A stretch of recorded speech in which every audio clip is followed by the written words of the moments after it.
نحمده ونصلي على رسوله الكريم اما بعد فاعوذ بالله من الشيطان الرجيم بسم الله الرحمن الرحيم رب اشرح لي صدري ويسر لي امري واحلل عقدة من لساني يفقهوا قولي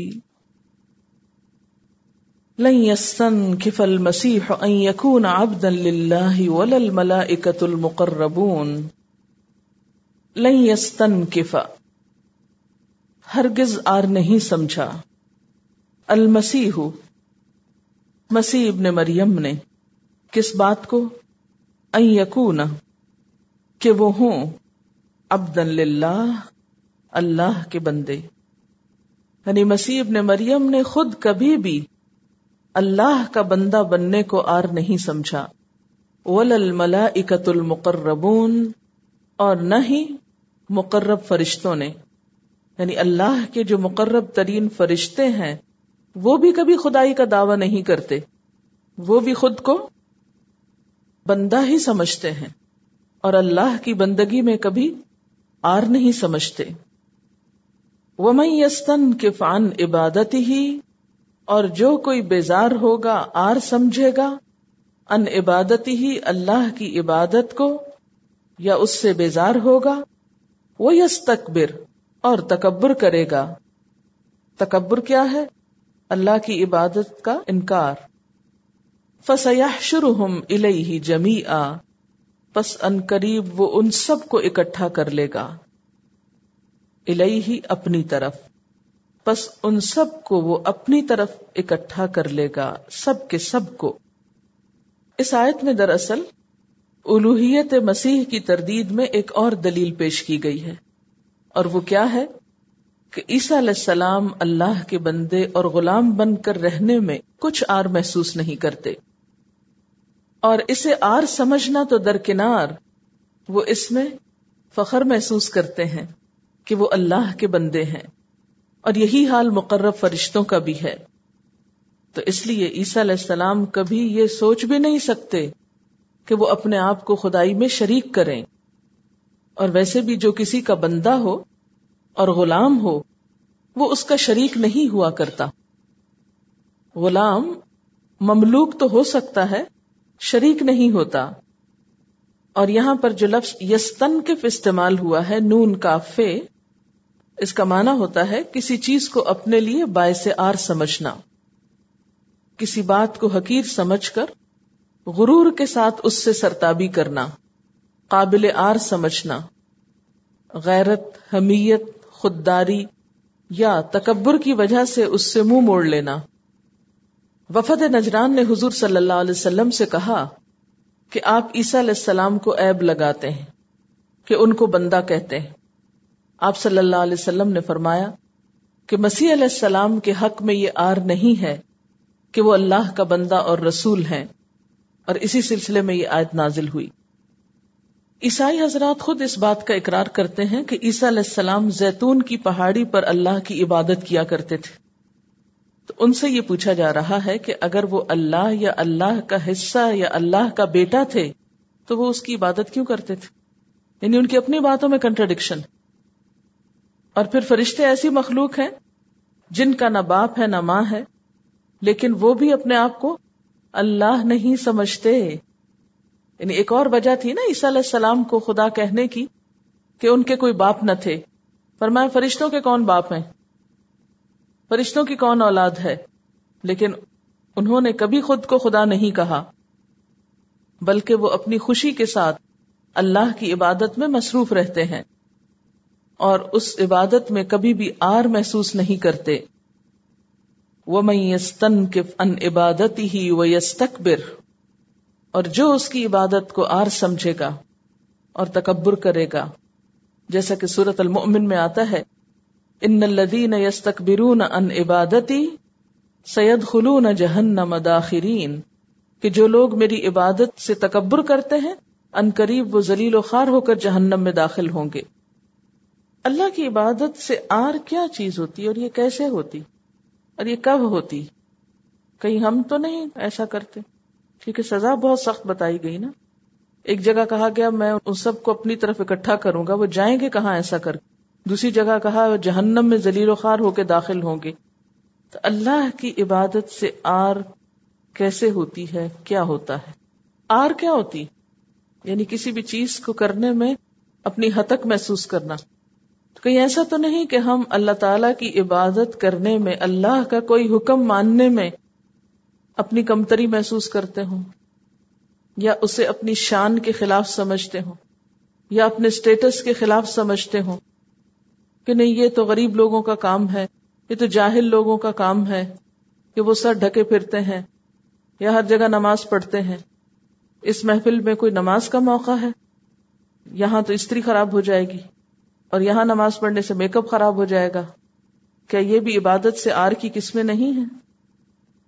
اللہ کے بندے کسی بھی محفل میں ہو، کسی بھی حال حلیے میں ہو، انہیں اس کی پرواہ نہیں ہوتی کہ سجدہ کرتے وقت ان کا میک اپ خراب ہو رہا ہے یا ان کے کپڑوں کی استری خراب ہو رہی ہے. ان کو کسی کے آگے بھی، کسی بھی محفل میں اللہ کے سامنے جھکنے سے شرم نہیں آتی. اپنے آپ سے پوچھئے، کیا کسی محفل میں جا کر مجھے نماز پڑھنے میں شرم تو نہیں محسوس ہوتی؟ کیا کوئی جگہ ایسی تو نہیں جہاں جا کر میں نماز پڑھنے کو آر سمجھتی ہوں، یا نماز کے علاوہ کسی بھی دین کے حکم پر عمل کرنے کو حقیر کام سمجھتی ہوں؟ بات یہ ہے کہ بڑا بننا تو صرف اللہ کا حق ہے. حدیث قدسی میں آتا ہے، اللہ سبحانہ وتعالی فرماتے ہیں، بڑائی میری چادر ہے اور عظمت میری ازار ہے. جو مجھ سے ان کو چھیننے کی کوشش کرے گا، یعنی خود بڑا بننے کی کوشش کرے گا، دنیا میں بڑائی اور عظمت والا بننا چاہے گا، میں اس کو دوزخ میں اوندھے منہ ڈالوں گا. ایک اور حدیث میں آتا ہے، جو شخص تکبر کرتا رہتا ہے اللہ تعالیٰ اس کو متکبرین کی جماعت میں لکھ لیتا ہے، پھر اس کو وہی ذلت اور عذاب پہنچے گا جو متکبرین کو پیش آئے گا. یعنی ایک دفعہ کیا پھر کیا، جب اس کی عادت ہی بن گئی تو اس کو پھر متکبرین کی لسٹ میں شامل کر لیا جائے گا، اور قیامت کے دن انہی میں سے اٹھایا جائے گا اور انہی جیسا انجام ہوگا. نبی صلی اللہ علیہ وسلم نے فرمایا، کیا میں تمہیں جہنمیوں کی خبر نہ دوں کہ دوزخ میں جانے والے کون ہیں؟ فرمایا، ہر سرکش، بخیل اور متکبر جہنمی ہے. یعنی سرکشی کرنے والا، اللہ کے حکم کے آگے بگڑنے والا. حضرت سلمہ بن اقویٰ سے روایت ہے کہ نبی صلی اللہ علیہ وسلم نے فرمایا، آدمی تکبر کا اظہار کرتا رہتا ہے یہاں تک کہ اسے سرکش لوگوں میں لکھ دیا جاتا ہے. ترمذی کی روایت. بخاری اور مسلم کی ایک اور روایت ہے حضرت ابو ہریرہ رضی اللہ تعالی عنہ سے کہ نبی صلی اللہ علیہ وسلم نے فرمایا، ایک وقت ایک آدمی ایک جوڑے میں ملبوس چلا جا رہا تھا، اس کے نفس نے اسے خود پسندی میں مبتلا کیا ہوا تھا. یعنی بہت خوبصورت لباس میں تھا اور اپنے اندر اپنے آپ کو بڑی چیز سمجھ رہا تھا. بالوں میں کنگھی کیے اور اپنی چال میں اترا رہا تھا. یعنی اچھے لباس میں اور ہیئر سٹائل میں وہ اپنے آپ کو بڑی چیز سمجھ کر چلتے ہوئے اترا رہا تھا، اکڑ کے چل رہا تھا کہ اللہ نے اسے زمین میں دھنسا دیا، پس وہ قیامت تک زمین میں دھنستا چلا جائے گا. اور یہ عبرتناک مثال ہم سب کو دی گئی کہ اچھا لباس پہن کے، اچھا ہیئر سٹائل بنا کے اپنے آپ کو بڑی چیز نہ سمجھو. اور تکبر کیا ہے دراصل؟ غمط الناس و بطر الحق. ایک طرف لوگوں کو حقیر سمجھنا، خود کو بڑی چیز سمجھنا، اور دوسری طرف حق کا انکار کر دینا، صرف اپنی بڑائی اور شان بنانے کے لیے کہ میں نہ مانوں. حضرت ابو سعید خدری سے روایت ہے کہ نبی صلی اللہ علیہ وسلم نے فرمایا، جنت اور دوزخ نے باہم جھگڑا کیا. دوزخ نے کہا، میرے اندر بڑے بڑے سرکش اور متکبر لوگ ہوں گے. جنت نے کہا، میرے اندر کمزور اور مسکین قسم کے لوگ ہوں گے. تو اللہ نے ان کے درمیان فیصلہ فرمایا کہ اے جنت، تو میری رحمت ہے، میں تیرے ذریعے سے جس پر چاہوں گا رحم کروں گا، اور اے دوزخ، تو میرا عذاب ہے، میں تیرے ذریعے سے جسے چاہوں گا عذاب دوں گا، اور تم دونوں کے بھرنے کی ذمہ داری مجھ پر ہے. یعنی یہ فیصلہ میرا ہی ہوگا کہ کون کہاں جائے گا. لیکن احادیث سے کیا پتہ چلتا ہے کہ جہنمیوں کی خبر نہ دوں ہر سرکش، بخیل اور متکبر شخص. سلمہ بن اکوع سے ایک اور روایت ہے صحیح مسلم کی، ایک آدمی نے آپ صلی اللہ علیہ وسلم کے پاس بیٹھ کر بائیں ہاتھ سے کھانا کھایا. آپ نے فرمایا دائیں ہاتھ سے کھاؤ. اس نے کہا میرے اندر اس کی طاقت نہیں، میں نہیں کر سکتا. آپ نے فرمایا تو نہ طاقت رکھے. اس کو صرف تکبر نے اس بات کے ماننے سے روکا تھا، یعنی کر سکتا تھا لیکن اس نے اپنی شان کے خلاف سمجھا. اور راوی بیان کرتے ہیں کہ اس کے بعد وہ شخص اپنا دایاں ہاتھ منہ کی طرف کبھی نہ اٹھا سکا، کیونکہ اللہ نے وہ توفیق ہی چھین لی. تو بات یہ ہے کہ تکبر میں نہ صرف یہ کہ اپنے آپ کو بڑا سمجھنے کا خیال، بلکہ اللہ کے حکم کی نافرمانی بھی اس میں آتی ہے. اور سب سے بڑی مثال تو خود شیطان کی ہے، جو پہلے بہت عبادت گزار تھا، اللہ کی عبادت خوب کرتا تھا، لیکن جب اللہ ہی نے حکم دیا اس بندے کے آگے جھک جاؤ، کہا اس کے آگے میں جھکوں، یہ تو مٹی سے بنا اور میں آگ سے بنا ہوں، میں بڑی چیز ہوں، میں نہیں جھک سکتا. اور اسی تکبر نے اس کو ذلیل و رسوا کر کے رکھ دیا. آپ کو معلوم ہے کہ تکبر جو ہے وہ کسی بھی معاملے میں اچھا نہیں ہوتا. بسا اوقات دنیا میں ایسی چیزیں سامنے آتی ہیں کہ انسان کے لیے عبرتناک مثال بن جاتی ہیں، لیکن پھر بھی ہم اس سے عبرت پکڑنے کی بجائے کچھ اور ہی کرتے رہتے ہیں. آپ کو معلوم ہے کہ ٹائٹینک ایک شپ تھی، ایک بحری جہاز کا نام تھا، جو ساؤتھ ہیمپٹن انگلینڈ سے نیو یارک کے لیے 1912 میں روانہ ہوا. یہ جہاز بے انتہا مضبوط آلات سے لیس تھا اور شاید اس وقت کا دنیا کا سب سے بڑا مسافر بردار جہاز تھا. اس جہاز کی مالک کمپنی کے ڈائریکٹرز میں سے ایک نے کہا کہ اگر خدا بھی چاہے تو اس جہاز کو غرق نہیں کر سکتا. یہ دعویٰ اس نے اس لیے کیا کہ ایک اخباری رپورٹر نے اس سے پوچھا کہ اس جہاز سے مسافروں اور جہاز کے دوسرے عملے کے لیے مناسب تعداد میں لائف بوٹس نہیں. تو اس نے کہا کہ ضرورت ہی نہیں ان کی، کیونکہ یہ ڈوب نہیں سکتا اور خدا بھی نہیں ڈبو سکتا، نعوذ باللہ. کہتے ہیں کہ اس جہاز نے ساؤتھ ہیمپٹن کا ساحل چھوڑا اور اپنی پوری سپیڈ سے روانہ ہوا. ابھی اس نے اپنے سفر کے 4 گھنٹے بھی مکمل نہ کیے تھے کہ ٹائٹینک کے ریڈیو آفیسر کو ایک وائرلیس پیغام ملا جو دوسرے جہاز سے تھا کہ ٹائٹینک کے راستے میں ایک بہت بڑا برف کا ٹکڑا نظر آ رہا ہے. اس کے ریڈیو آفیسر نے نہ صرف اس وارننگ کو نظر انداز کیا بلکہ دوسرے جہاز کے ریڈیو آفیسر کے ساتھ تکبر کا رویہ اختیار کیا کہ تم کیا کہہ رہے ہو مجھے. کہتے ہیں کہ کچھ ہی دیر کے بعد ٹائٹینک نے اپنے راستے میں آنے والے برف کے پہاڑ سے ٹکر ماری اور 1700 لوگ جو اس میں تھے وہ اپنی جان سے ہاتھ دھو بیٹھے. اور کہتے ہیں کہ اس کے اوپر جو مسافر تھے وہ بھی بہت ہی اسٹیٹس کانشیس تھے اور بہت ہیرے جواہرات سے لدا ہوا تھا وہ، اور ان کے اندر بھی ایک غرور کی خاص کیفیت تھی. اور سب سے بڑی مثال غرور کی خود فرعون ہے. اور آپ دیکھتے ہیں کہ اس کو اللہ تعالیٰ نے کس طرح ذلیل و رسوا کیا سب دنیا کے سامنے، اور اس کے جسم کو سب کے لیے نمونہ عبرت بنا دیا. ان ساری مثالوں کے باوجود ہم سمجھتے نہیں اور چھوٹی سی بھی کوئی نعمت پا کر اپنے آپ کو بہت بڑی چیز سمجھنے لگتے ہیں. تو ان اللہ لا يحب من کان مختالا فخورا، کہ اللہ تعالیٰ کو کوئی بھی خود پسند، متکبر، فخر کرنے والا انسان پسند نہیں. تکبر کے برعکس آپ آیت دیکھیے، فَأَمَّا الَّذِينَ آمَنُوا، ایک طرف تو یہ تکبر کرنے والے اور دوسری طرف وہ لوگ جو ایمان لائے، وَعَمِلُوا الصَّالِحَاتِ، اور جنہوں نے نیک کام کیے. تو اس سے کیا پتہ چلتا ہے کہ تکبر سے خالی کون ہے؟ جو ایمان کے بعد نیکی میں آگے بڑھے. فَيُوَفِّيهِمْ أُجُورَهُمْ، تو وہ ان کو پورے پورے ان کے اجر دے گا، پورا پورا دے گا ان کو ان کے اجر. وَيَزِيدُهُمْ مِنْ فَضْلِهِ، اور انہیں اپنے فضل سے زیادہ بھی دے گا. اور آپ دیکھیں کہ نیکی کرنے کے لیے اگرچہ انسان کو وقتی طور پر کچھ مشکل بھی پیش آئے تو اس کی پرواہ نہیں کرنی چاہیے، کیونکہ نیکی کا رستہ بسا اوقات نفس پہ بڑا بھاری ہوتا ہے، بہت گراں ہوتا ہے، دل نہیں چاہتا، موڈ نہیں بنتا، مرضی نہیں ہوتی، ماحول نہیں ہوتا، تو ہم اس کو چھوڑ دیتے ہیں. لیکن یہ یاد رکھیے کہ انسان اگر سختی اور تکلیف اور مشقت میں نیکی کر جاتا ہے تو نیکی تو باقی رہ جاتی ہے، مشقت کا وقت ختم ہو جاتا ہے. لیکن اس کے برعکس انسان کسی آسانی کی وجہ سے گناہ کی طرف پھسل جاتا ہے اور اپنے نفس کی لذت کی خاطر غلط کام کرتا ہے، وہ لذت تو ختم ہو جاتی ہے لیکن گناہ ہمیشہ کے لیے رہ جاتا ہے. تو کبھی بھی یہ نہیں سوچنا چاہیے کہ نیکی کا رستہ مشکل ہے اس لیے کیسے کریں، اور گناہ کا بہت آسان ہے اس لیے مزے سے کریں. نہیں، وہ مزہ وقتی ہے. آپ دیکھیں کہ اچھی سے اچھی چیز کھا لیں، اس کا مزہ کتنی دیر زبان پہ رہتا ہے. آپ اپنی پسندیدہ ترین چیز بھی کھائیں تو اس کا ذائقہ کتنی دیر زبان پہ رہتا ہے، جتنی دیر وہ چیز زبان پہ ہوتی ہے، اور تھوڑی دیر اس کے بعد ختم ہو جاتا ہے. یہ نہیں کہ جتنی دیر وہ آپ کے پیٹ میں رہتی ہے تو اتنی دیر ہی ذائقہ زبان پہ، نہیں، ختم۔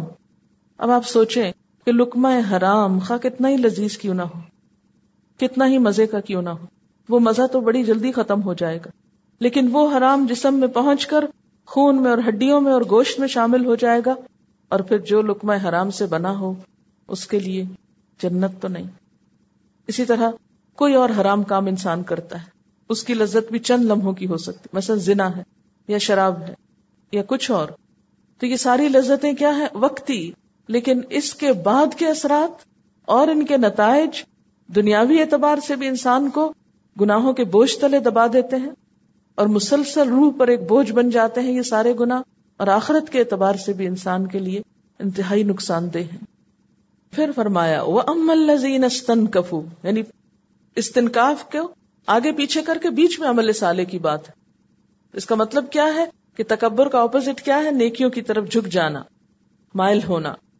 وَأَمَّا الَّذِينَ اسْتَنكَفُوا، اور لیکن وہ لوگ جنہوں نے آر سمجھا یا نیکی اور عبادت سے بیزار ہوئے، وَاسْتَكْبَرُوا، اور تکبر کیا، فَيُعَذِّبُهُمْ عَذَابًا أَلِيمًا، وہ ان کو دردناک عذاب دے گا، وَلَا يَجِدُونَ لَهُم مِّن دُونِ اللَّهِ وَلِيًّا، اور وہ اپنے لیے اللہ کے سوا کوئی دوست نہ پائیں گے، وَلَا نَصِيرًا، اور نہ کوئی مددگار پائیں گے۔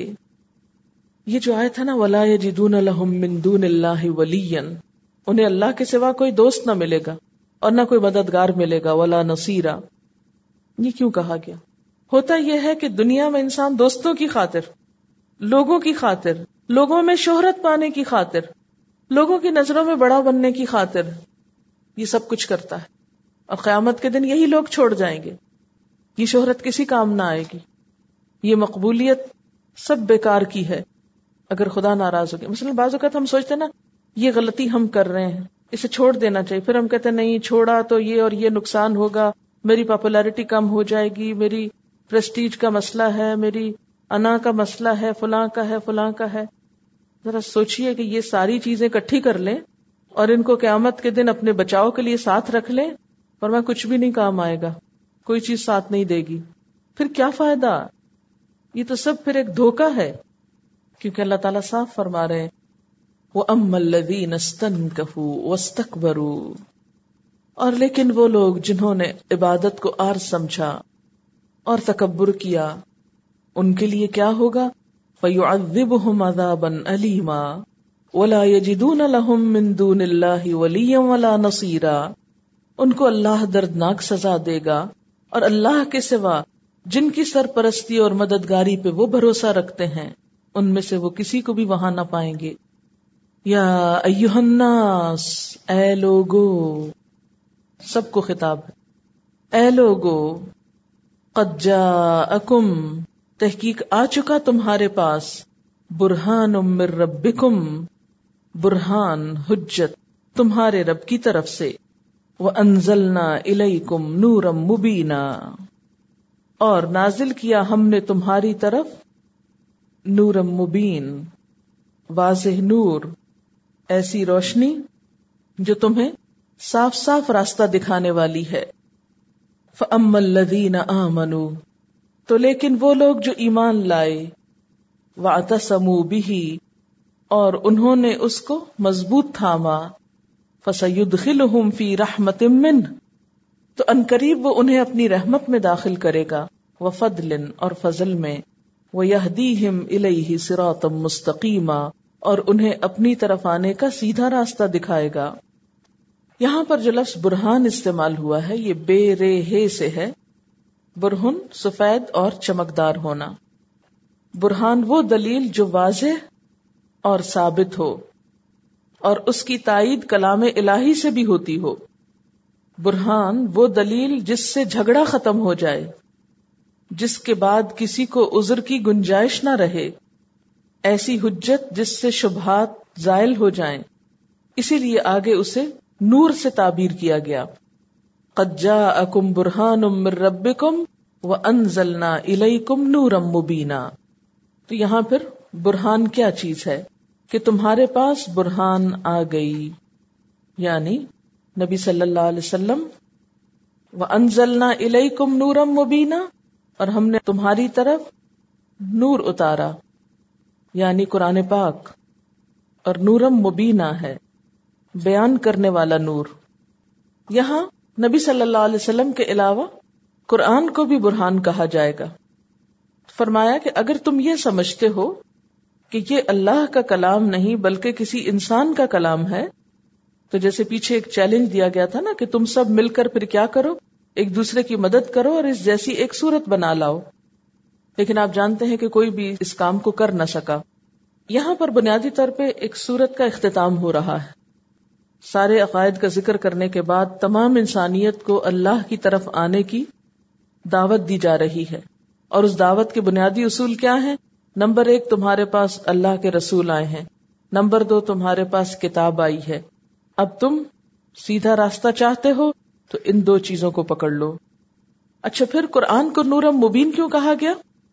کیونکہ وہ دنیا اور آخرت کے بہت سے اہم پہلوؤں پر روشنی ڈالتا ہے۔ فَأَمَّا الَّذِينَ آمَنُوا بِاللَّهِ، تو وہ لوگ جو اللہ پر ایمان لائیں، وَاعْتَصَمُوا بِهِ، اور اس کو مضبوط تھام لیں۔ کس کو؟ وَاعْتَصَمُوا بِهِ کی ضمیر پھر کدھر جا رہی ہے؟ اللہ تعالیٰ کو۔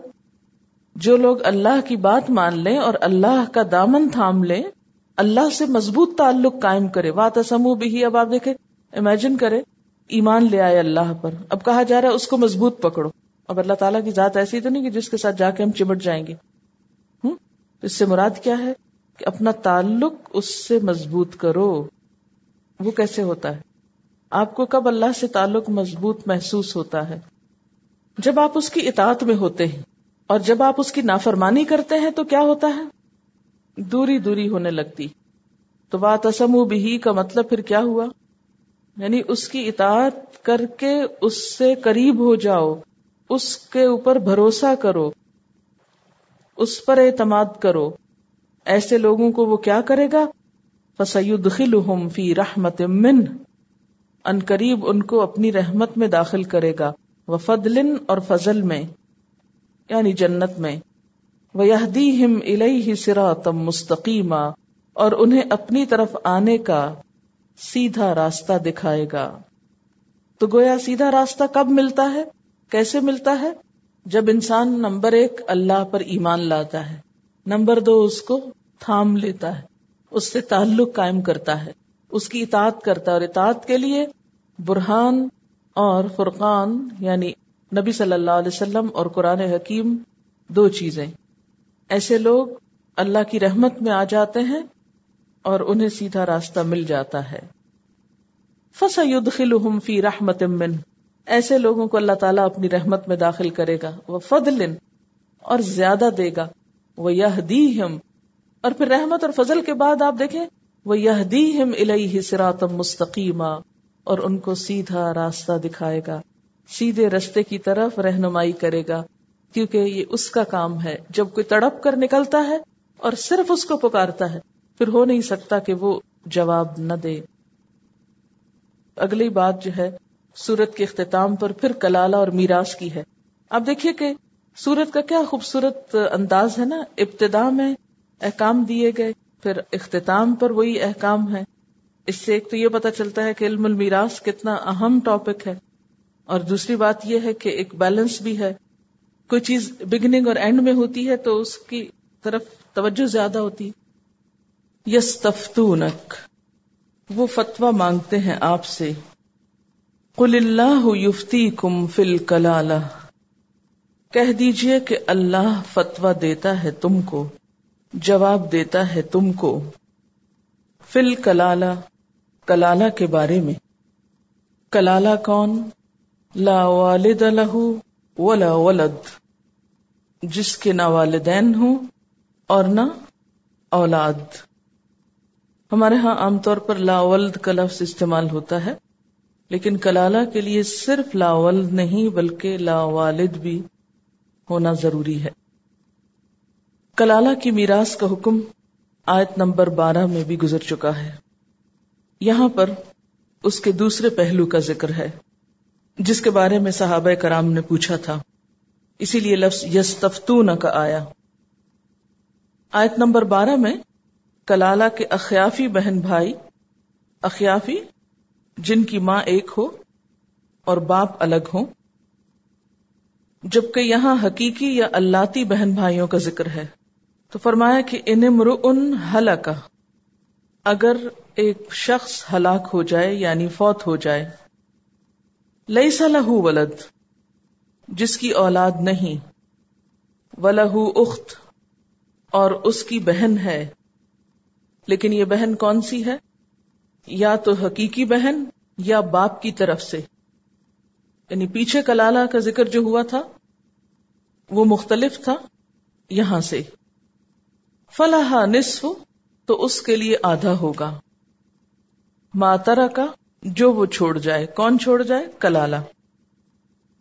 وہو یرثھا، اور وہ وارث ہوگا اس کا، ان لم یکن، اگر نہیں ہے، لہا، اس کا، ولدن، کوئی بچہ. یعنی اگر بہن بے اولاد مرے تو بھائی اس کا وارث ہوگا. فَإِنْ كَانَتْ اثْنَتَيْنِ، پھر اگر ہوں وہ دو یا زیادہ بھی، فَلَهُمُ الثُّلُثَانِ، تو ان دونوں کے لیے 2/3 ہیں، مما ترکا، اس میں سے جو وہ چھوڑ جائے. کون؟ میت. اور باقی ثلث کس کو ملے گا؟ اسبا کو. اور اگر اسبا بھی نہ ہو، اسبا کون ہوتے ہیں؟ قریب ترین مرد رشتہ دار. اور اگر اسبا نہ ہو تو پھر کس کو ملے گا؟ پھر یہ دوبارہ بہنوں کو ملے گا، یعنی دوبارہ رد کے طریقے پر انہی کو لوٹ جائے گا. وَإِن كَانُوا، اور اگر ہوں وہ یعنی وارث، اخوتن، بھائی، یعنی بھائی بہن مراد ہے، رجالا و نساء، مرد اور عورتیں، تو اس صورت میں وہی طریقہ ہوگا جو عام حالات میں ہوتا ہے میت کی وراثت کی تقسیم کے لیے. فَلِلذَّكَرِ مِثْلُ حَظِّ الْأُنثَيَيْنِ، تو مرد کے لیے مانند ہے حصہ 2 عورتوں کے. یبین اللہ لکم، اللہ تعالیٰ تمہارے لیے یہ بات بیان کرتا ہے. کون سی بات؟ یعنی میراث کے احکامات. ان تدلوا، کہ تم بھٹک نہ جاؤ. ان کے بعد لا محذوف ہے یہاں پر، اصل میں یوں تھا اللہ تدلوا، کہ تم نہ بھٹک جاؤ، یعنی تم اپنی خود ساختہ مصلحتوں کو سامنے رکھتے ہوئے کہیں گمراہ نہ ہو جاؤ، کسی پہ ظلم و زیادتی نہ کر بیٹھو. اس لیے اللہ تعالی ان باتوں کی وضاحت خود فرما رہا ہے، چونکہ میراث اور ترکہ کا معاملہ کوئی معمولی نہیں. یہ ان امور میں سے ہے جس میں اللہ کے بتائے ہوئے قاعدے کی پابندی کرنا لازم ہے، اور اگر انسان اس سے منہ موڑے تو وہ اس کے اپنے ہی حق میں نقصان دہ ہے. واللہ بکل شیء علیم، اور اللہ ہر چیز کو جاننے والا ہے. تو خلاصہ یہ ہے کہ کلالہ کی میراث کی تقسیم میں 2 اصول مد نظر رکھے جائیں گے. اگر کلالہ کے حقیقی بہن بھائی موجود ہوں تو سوتیلے محروم رہیں گے، اور اگر حقیقی نہ ہوں تو پھر وارث سوتیلے بہن بھائی بنیں گے، یا وراثت سوتیلوں میں تقسیم ہوگی. دوسری بات یہ کہ کلالہ کے بہن بھائیوں میں میراث اولاد کی طرح تقسیم ہوگی. یعنی اگر صرف ایک ہی بہن ہو تو اسے آدھا ملے گا، جیسے کہ ایک بیٹی کی صورت میں پیچھے آپ پڑھ چکے ہیں. 2 یا 2 سے زیادہ ہوں تو ان میں 2/3 تقسیم ہوگا، یہ بات بھی پیچھے پڑھ چکے ہیں آپ. اگر ایک ہی بھائی ہو تو تمام ترکے کا وارث ہوگا، اور اگر بہن بھائی ملے جلے ہوں تو مرد کے 2 حصے اور عورت کا 1 حصہ ہوگا. تو یہی بات دراصل یہاں پر بیان کی گئی ہے. یہ تو اصول کی بات ہے نا. جب حقیقی تقسیم کا مرحلہ آتا ہے تو بہت ساری چیزیں مد نظر رکھی جاتی ہیں، پھر تقسیم ہوتی. لیکن فی الحال اتنا سمجھ لینا آپ کے لیے کافی. وآخر دعوانا ان الحمد للہ رب العالمین. سبحانک اللہم وبحمدک، نشہد ان لا الہ الا انت، نستغفرک ونتوب الیک. والسلام علیکم ورحمۃ اللہ وبرکاتہ.